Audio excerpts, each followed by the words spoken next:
Martes pa man ang Pasko, ginpasakaan na sang kaso administratibo sang DSWD. Ang 12 tanan ka mga barangay officials sang Iloilo City, kag duha ka mga personnel sang City Hall, may kang tanan sa reklamo nga pagpang-iban o kon pagpangkaltas sang nabaton nga ayuda. Ginpangunahan mismo ni Department of Social Welfare and Development kan DSWD Secretary Rex Gatchalian ang pagpasaka sang kaso administratibo sa Office of the Ombudsman batok sa pila ka mga lokal nga opisyales sang Iloilo City angot sa maanomaliya nga payout sang assistance to individuals in crisis situation o kon AICS Huwebes, Desyembre 11. Ini ang kasunod sang report nga ginpalabot kay Secretary Gatchalian sang Nobyembre 12 sang DSWD Western Visayas. May kaangtanan sa madamo nga reklamo gikan sa AICS beneficiaries. Ginaligar nga ang pila ka mga local officials ang nangbuhin sang 8,000 pesos gikan sa mga benepisyaryo sa tion sang AICS payout sadtong Nobyembre 11 tuig 2025 kun seriin 2,000 gid lamang ang nagkadto sa mga beneficiaries.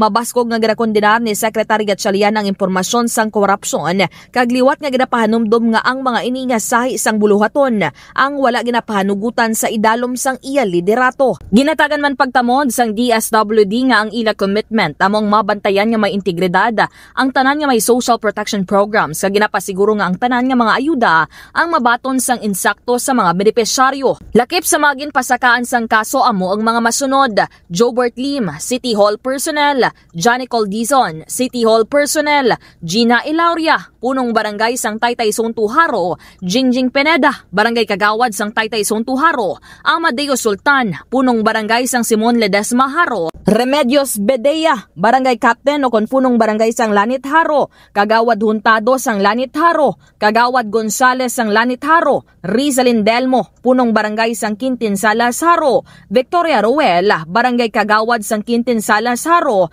Vesamin Kanyal, punong barangay sang Quezon Arevalo, kag tatlo ka iban pa nga mga opisyal. Yari ang kabahin sang pahayag ni DSWD Secretary Rex Gatchalian. Kwento rin nila matagal na nangyayari. Sabi nga nila sa kanila raw nung COVID time pa. Pero ngayon nagkaroon ng massive na complaint kasi dati ang kinakaltas sa kanila maliit lang na porsyento. Kung 10,000 mayorya naiiwan sa kanila. Pero ngayon binaliktad. Medyo pinilit silang kunin yung mas malaking porsyento. Kunin sa kanila. That's around 8. Ang natitira na lang sa kanila halos 2,000 or 1,000. Mayorya naman sa mga local officials sa idalom sang Iloilo City Government ang nagpaiway sa pagkomento kung paghatag sang komento may kaangtanan sa nasambit nga issue.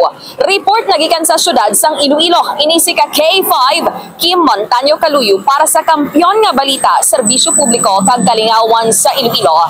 K5 News FM.